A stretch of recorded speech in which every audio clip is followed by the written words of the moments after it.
नमस्कार दोस्तों। जैसे कि कल मैंने एक छोटा सा वीडियो डाला था जैविक खेती। उस पर आप सभी दोस्तों का बहुत अच्छा सहयोग रहा, काफ़ी अच्छे कमेंट्स और अपना एक छोटा सा चैनल, यानी अभी तो यूँ कहो कि एक विकास की वह अवस्था जिसमें अपना चैनल एक बीज की तरह है। अभी तो अपने उसको जिस धरातल पे बोना है वहाँ पर बोया भी नहीं। और इस दौर में अगर आपने जो प्यार दिखाया है, एक छोटा सा कल टॉपिक लिया था अपने जैविक खेती उसके बारे में, तो आज अपन तौर से इस यात्रा को और आगे बढ़ाते हुए अपना टॉपिक शुरुआत करते हैं कि द्वंद्व कहाँ तक पाला जाए, युद्ध कहाँ तक टाला जाए, तो भी है राणा का वंशज, एक जहाँ तक बाला जाए, और दोनों ओर लिखा हो भारत, दोनों ओर लिखा हो भारत, सिक्का वहीं उछला जाए। दोस्तों, ये संघर्ष के दिन हैं और एक बेरोजगार किन किन समस्याओं से होकर आगे बढ़ता है, ये वह स्वयं समझता है। समाज और बेरोजगारी एक बहुत बड़ा फासला है। आप जानते हो ये युग मतलब बेरोजगार कैसे सहता है। तो अपन बातों पे आगे नहीं बढ़ते हुए अपने उस विषय पे आते हैं। कल अपने एक छोटा सा टॉपिक लिखा था जैविक खेती। तो मैंने कल कुछ भी नहीं बताया, केवल फैक्ट बताया था जैविक खेती कहाँ होती है, कैसे होती है। अपने इसको थोड़ा सा आगे विस्तार करते हुए मैं जैविक खेती के बारे में उसको कंटिन्यू करते हुए फिर आप अपना आगे थोड़ा बढ़ते हैं जैविक खेती के बारे में। जैसे जैविक खेती होती है कि जैसे आज आप जानते हो कि भारत एक कृषि प्रधान देश है और अपन जानते हैं कि अब जो ग्रुपिंग कहते हैं कि आज का मानव आर्थिक मानव है, वह बिना लाभ के कोई काम करना ही नहीं चाहता। कैसा भी क्षेत्र हो, कृषि नहीं, कैसा भी क्षेत्र हो, शिक्षा हो, जैसे उद्योग हो, कैसा भी हो, वह अपना सबके पहले अपना लाभ सोचते हैं, उसके बाद वह आगे बढ़ता है। तो जैसे ऐसे खेती में हम जानते हैं कि जो भारतीय कृषि हैं उसके पास इतने तकनीकी नहीं है कि भारत का जो गांव में बैठा हुआ किसान है वो उसको सबके बारे में जानते हैं। तो जैविक खेती मतलब जो अपने अभी जो कंसेप्ट लिए हैं कि आर्थिक मानव का, यानी मानव चाहता है कि कम समय में उसको ज़्यादा से ज़्यादा लाभ हो, चाहे वो कैसे भी हो, नुकसान से हो, वो दूसरे के नहीं सोचता। तो ऐसे हमारी कृषि में हुआ। कृषि में क्या हुआ, आपने देखा हुआ कि वर्ष 1964-67 के दौर में भारत में हरित क्रांति का दौर आया। हरित क्रांति केवल दो फसलों पर ही थी, एक तो थी गेहूँ और दूसरी थी चावल पर। वे कैसे थे, जैसे भारत में अगर भारत की कृषि के बारे में देखते हैं तो अपन देखते हैं कि भारत में भू जोतों का आकार बहुत छोटा है। तो दोस्तों, मैं थोड़ी सी पहले आपको इसके बारे में भारत की कृषि की विशेषताएं क्या हैं, भारत की कृषि की विशेषताएं, इसके बारे में मैं आपको बताता हूं कि भारत में जो कृषि की जाती है वह जीवन निर्वाह कृषि की जाती है। यानी भारत में आज भी अपन देखते हैं कि जीवन निर्वाह कृषि का अर्थ है केवल भरण पोषण वाली, यानी खाद्यान्न, ज़्यादातर खेती आप देखते हो गेहूँ चावल इसकी होती हैं। दूसरी बात है कि गहन कृषि। गहन कृषि का अर्थ है कि कम भूमि पर ज़्यादा से ज़्यादा उत्पादन हो। अब वो कैसे होगा, इसके लिए अपन को नई तकनीकी है। तो यहाँ पर ये क्या करता है आदमी, जैविक खेती से हटकर कुछ नई तकनीकी जैसे कीटनाशक का प्रयोग है, अच्छे बीजों उपचारित करेगा वो, तो इसमें रासायनिक केमिकल यानी केमिकल का प्रयोग करता है। तो यहाँ पर क्या होता है, वो प्राचीन जो कृषि प्रणाली उसको छोड़कर वह नई कृषि प्रणाली यानी कीटनाशकों का प्रयोग करेगा। और जैसे दवाई छिड़क रहा है, खाद आप देखते हो कि पहले अपने जैसे बचपन में पहले खाद जो यूरिया DAP था, ये बहुत कम था। पहले अपन देखते थे कि जो पशुओं की जो खाद होती थी उसका उपयोग खेती में किया जाता है, लेकिन आप देखते हैं आजकल पशुओं की खाद का उपयोग बहुत कम हो गया। और रासायनिक खाद जैसे डीएपी है, डीएपी और यूरिया, इसका आप देखते हो कि जहाँ पर पहले प्रति बीघा में जैसे कि 25 किलो 30 किलो या प्रति बीघे के हिसाब से फेंकते, लेकिन आज अपन देखते हैं उस एक बीघा में एक जैसे 50 किलो आ जाए तो उत्पादन बढ़ाने के लिए अपन 100 क्विंटल खाद यानी प्रति 2 बीघ भी अपन खेत में फेंक सकते हैं। तीसरा है जैसे आपने कहा है कि गहन कृषि यानी कम भू जोत में अधिक से अधिक उत्पादन चाहते हैं। यहाँ भी वही आर्थिक मानव की अवधारणा हो रही है। इसके बाद तीसरा है कि जो भारतीय कृषि हैं वो वर्षा पर निर्भर हैं, यानी भारतीय कहते हैं कि भारतीय कृषि मानसून का जुआ है। अपन पढ़ते भी भारतीय कृषि मानसून का जुआ है, यानी यहाँ पर मानसून कभी देर से आता है, कभी ज़्यादा वर्षा होती है, कभी कम वर्षा होती है, कभी बाढ़ आ जाती है, कभी सूखा पड़ता है। ये भारतीय कृषि है और इसी को अपन राजस्थान की कृषि के संदर्भ में भी देखते हैं। अब थोड़ा दोस्तों आगे चलते हैं कि एक कंसेप्ट होता है मिश्रित कृषि।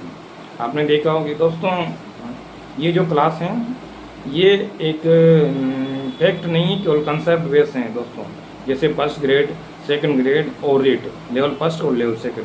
हो सकता है लेवल फर्स्ट वालों के लिए थोड़े कम समझ में आए, पर सेकंड ग्रेड फर्स्ट ग्रेड में जो मैं बता रहा हूँ वो काफ़ी उपयोगी होगी। तो मैं कह रहा हूँ कि मिश्रित कृषि। और मिश्रित कृषि क्या है दोस्तों? मिश्रित कृषि जैसे मिश्रित कृषि की भी दो कंसेप्ट हैं। पहला कंसेप्ट है कि जैसे पशु प्लस कृषि, यानी कृषि के साथ पशुओं का पालन करना है, ये भी मिश्रित कृषि है। इसको अपन मिश्रित कृषि कहते हैं। गाँव में अक्सर अपन देखते हैं कि जैसे किसान लोग होते हैं वह अपने दुग्ध के लिए दूध और पशु उत्पाद दूध उत्पाद के लिए से दूध दही घी इसके लिए अपन क्या करते हैं पशुओं को रखते हैं। तो ये हो जाएगी मिश्रित कृषि। और थोड़ा सा अगर इसमें थोड़ा सा अपन आगे चलें तो मिश्रित कृषि का प्रारूप थोड़ा सा आगे देखते हैं तो ये हो जाता है थोड़ा सा व्यापारिक कृषि में। व्यापारिक कृषि कैसे?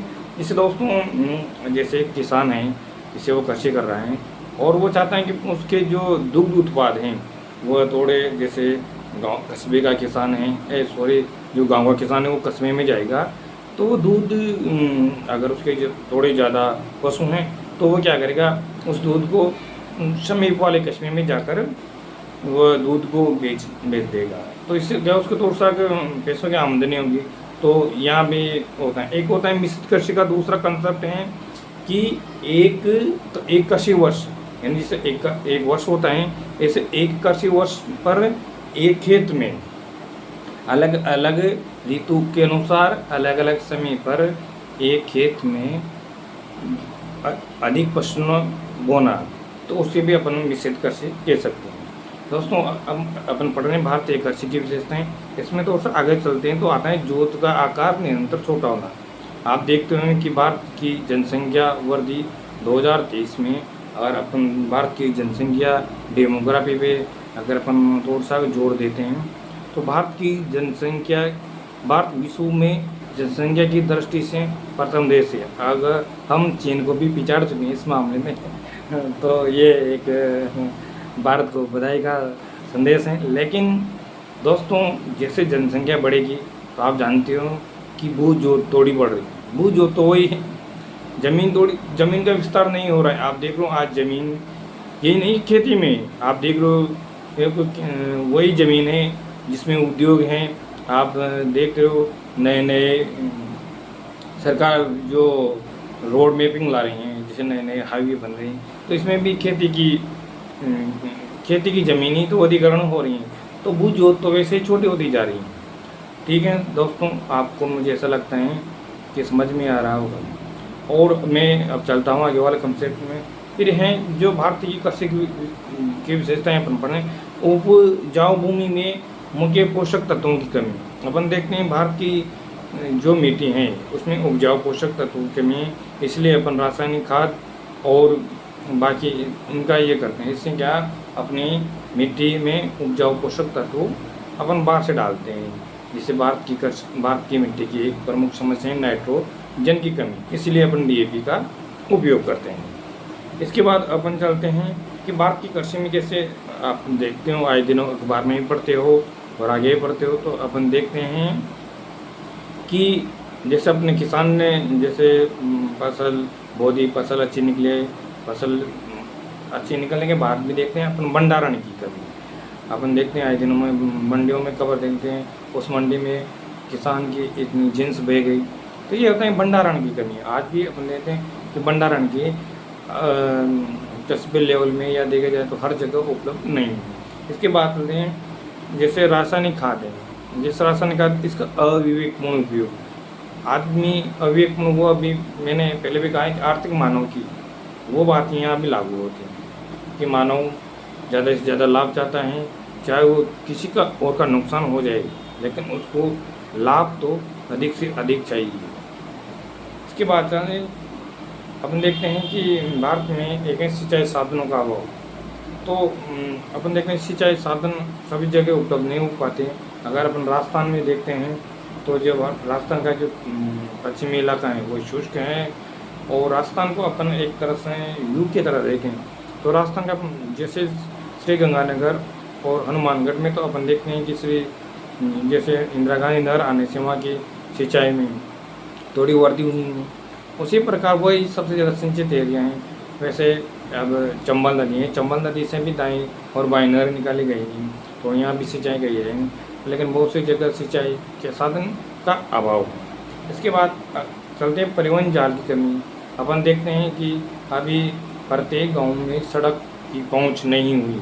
वैसे हमारे प्रधानमंत्री श्री अटल बिहारी वाजपेयी ने उनका कॉन्सेप्ट था कि हर गांव को वो सड़क से जोड़ें, तो उन्होंने प्रधानमंत्री ग्राम सड़क योजना जो कि 25 दिसंबर 2000 को लागू हुई थी, और वह सार्थक भी हुई। आप देखते हैं कई सारे गांव सड़कों से जुड़े हुए हैं। इसके बाद चलते हैं, अपन ने ये बात कर ली, अब थोड़ से जैविक खेती के बारे में दोस्तों बात कर ली। इसके बाद अपन चलते हैं थोड़े मैं आपको जिससे अपने कृषि की विशेषताएं पूरी होगी।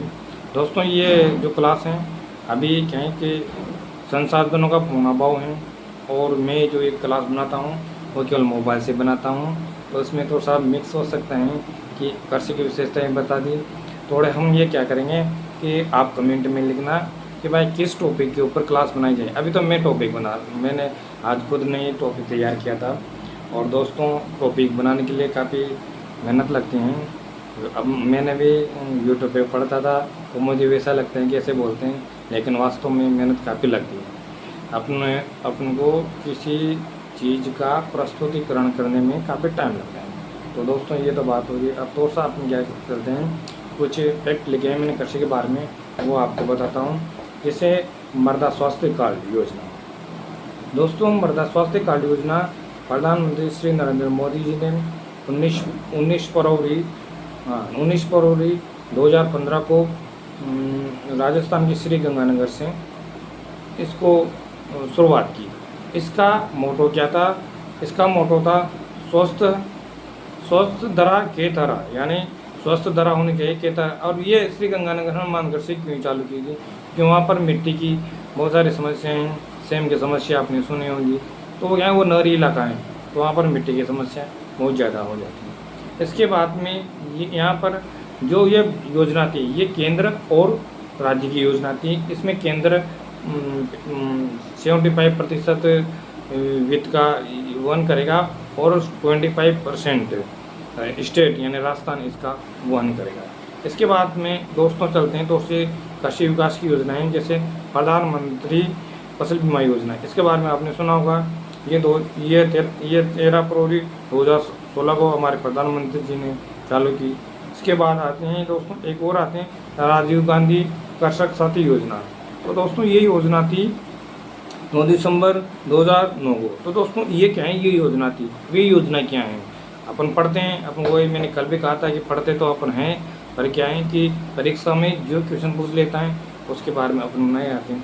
इसके बारे में क्या होता है कि जो किसान लोग हैं, जो खेतों में काम करते हैं, अपन ने देखा है मंडियों में जो हमाल होते हैं, इन लोगों के लिए थी क्या थी, अगर इनके साथ दुर्घटना हो जाती हैं तो इनको थोड़ा सा वित्त पोषित हैं, यानी इनको थोड़ा सा आर्थिक सहायता के लिए अगर कोई किसान की खेत पर काम कर रहे हैं और वहाँ पर उसकी मृत्यु हो जाती है तो क्या करते हैं, राज्य सरकार इसके लिए 2 लाख की आर्थिक सहायता देती है, यानी 2 लाख की आर्थिक सहायता देती है।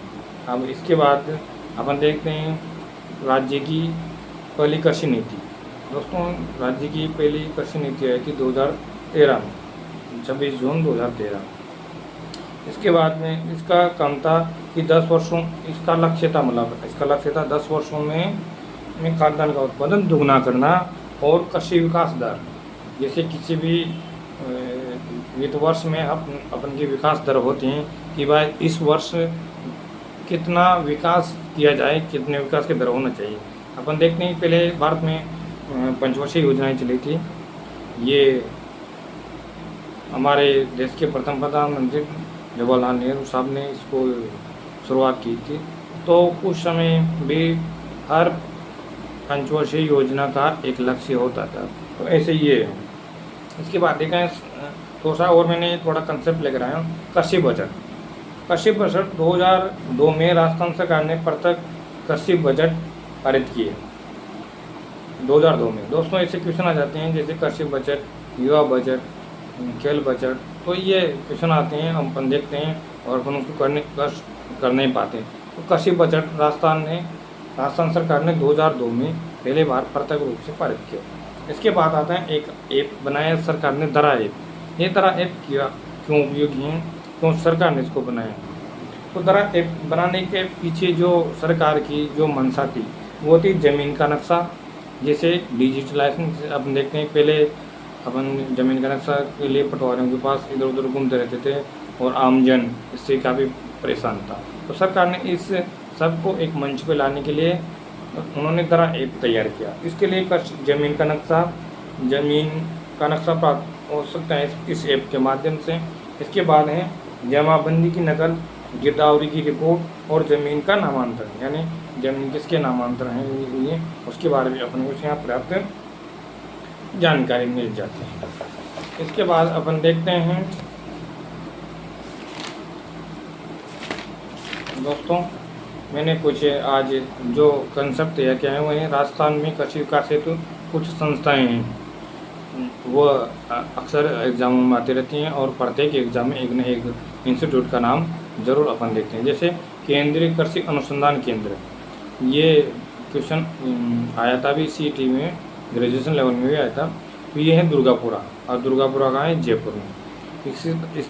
इसकी स्थापना हुई वर्ष 1943 में। इसी जो केंद्रीय कृषि अनुसंधान केंद्र दुर्गापुरा, यहाँ पर श्री कर्ण नरेंद्र कृषि विश्वविद्यालय इसका संगठन है और ये विश्वविद्यालय है।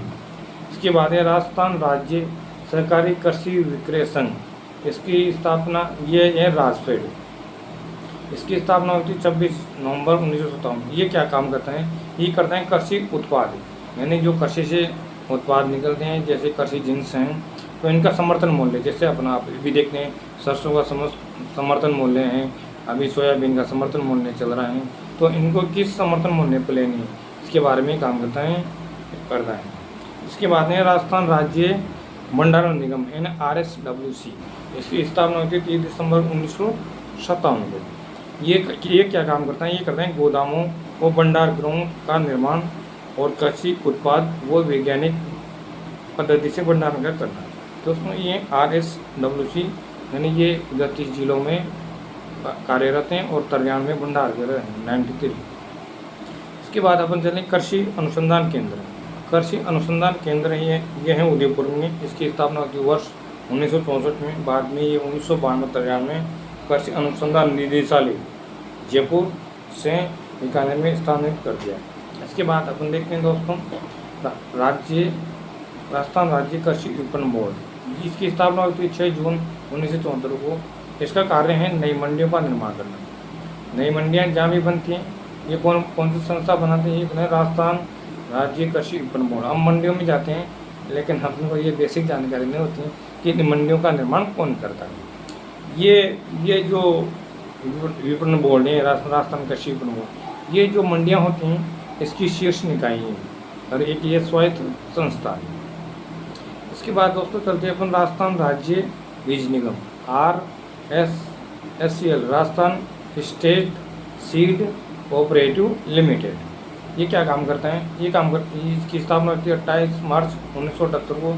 ये विश्व बैंक यानी वर्ल्ड बैंक की सहायता से इसका गठन किया गया था।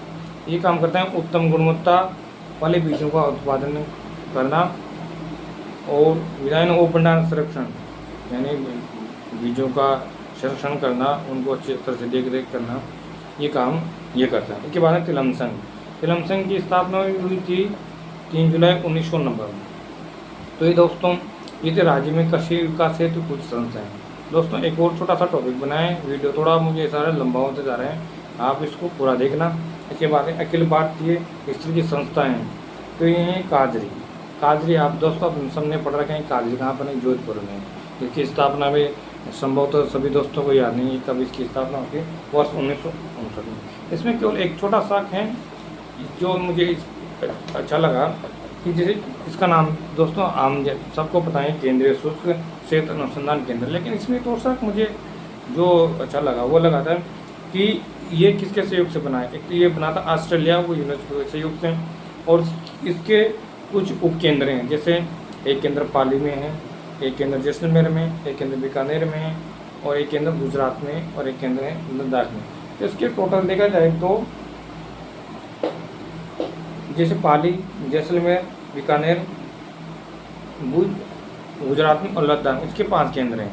तो दोस्तों ऐसा पूछने क्वेश्चन आ जाए कि इनमें से कौन सा केंद्र नहीं, तो यहाँ से एग्जाम में क्वेश्चन आने की संभावना है। इसके बाद एक और है जैसे नाबार्ड। तो वैसे तो सबको याद है, इसका मुख्यालय मुंबई में है। इसकी जुलाई भी आपको पता होगी 12 जुलाई 1982। लेकिन इसमें एक पोशाक मुझे अच्छा जो ये लगा हुआ था, शिव रमन कमेटी, इसकी सिफारिश से नाबार्ड की स्थापना हुई थी। और इसका एक दूसरा थोड़ा मुझे कंसेप्ट ये लगा कि देश का कृषि विकास का क्षेत्र का सबसे बड़ा बैंक है। इसके तो दोस्तों ये मैंने वीडियो बनाने की कोशिश की है। कल आपने जो प्यार दिखे हैं, जो कमेंट किए हैं, और दोस्तों चैनल को भी सब्सक्राइब किए हैं। मैं चाहता हूं कि आज जो मैंने वीडियो बनाया है इसमें आपको ये देखना है दोस्तों, नाइस गुड, ये तो अच्छी बात है, ये प्रोत्साहन है। लेकिन मैं चाहता हूँ इसमें आप मुझे इस बात का थोड़ा सजेस्ट करें कि क्या कमी लग रही है, क्या वीडियो ज़्यादा है, इसको शॉर्ट किया जाए, क्योंकि अभी प्रारंभिक दौर हैं। थोड़ा वीडियो में क्वालिटी लाने के लिए धीरे धीरे अपने इसमें मैं प्रयास करूँगा। और दोस्तों मैं आपको बता दूँ, मैं भी तैयारी कर रहा हूँ, तो तैयारी में मुझे बस इतना सा समय मिलेगा कि मैं ज़्यादा बड़ा वीडियो नहीं बना पाऊँगा। और आप मुझे कल से टॉपिक के बारे में बताएं कि भाई कौन से टॉपिक के बारे में। वैसे मैंने कृषि लिया है, आप थोड़ा कृषि के बारे में आपको विस्तारपूर्वक बताएं। मुझे आशा है कि आपको ये वीडियो अच्छा लगेगा, और आप इसको ज़्यादा से ज़्यादा शेयर कीजिए अपने दोस्तों के साथ, और लाइक कमेंट और चैनल को ज़्यादा से ज़्यादा सब्सक्राइब करें। और ये खास बात कल के लिए आप मुझे इस बात को सजेस्ट करें कि कल किस विषय पर मैं वीडियो बनाऊं, तो इसके बारे में आप मुझे बताएं। और कमेंट में आपको वीडियो कैसा लगा और क्या कमी रह रही हैं। और कमियां तो खैर बहुत सारी हैं, क्योंकि संसाधनों का पूर्ण अभाव है। ये तो मैं आपने कल जो प्यार दिखाया उसके लिए आज ये वीडियो लेकर आया हूँ। कमियां तो अभी दोस्तों हैं, ये कोई कैमरे से या किसी स्टूडियो से ये वीडियो नहीं बनाया है, ये तो मैंने खुद मेरे रूम से आपको वीडियो बनाया है और रिकॉर्ड करके फिर इसको मैं इस पर डालूँगा यूट्यूब पे। तो दोस्तों कल के लिए आप मुझे सजेस्ट करें कि इस पर वीडियो बनाया जाए। दोस्तों आगे भी आपका प्यार बना रहेगा, ऐसा मुझे उम्मीद है। और कल दोस्तों एक सबसे अच्छी बात है कि मेरा पहला वीडियो है जो 24 घंटे के अंदर 100 व्यू पार कर गया। ये अपने लिए एक बहुत बड़ी बात है। और आज गणेश जी का वार है, तो मैं चाहता हूँ कि आज ये वीडियो अपना ग्रोथ करे और 100 व्यू से ज़्यादा, ये अपना आज का टारगेट है कि 150 व्यू पर आप इसको लेकर जाएंगे और आप इसको अधिक से अधिक शेयर करेंगे अपने दोस्तों के साथ। तो इसी आशा विश्वास के साथ आप सभी दोस्तों का बहुत बहुत धन्यवाद।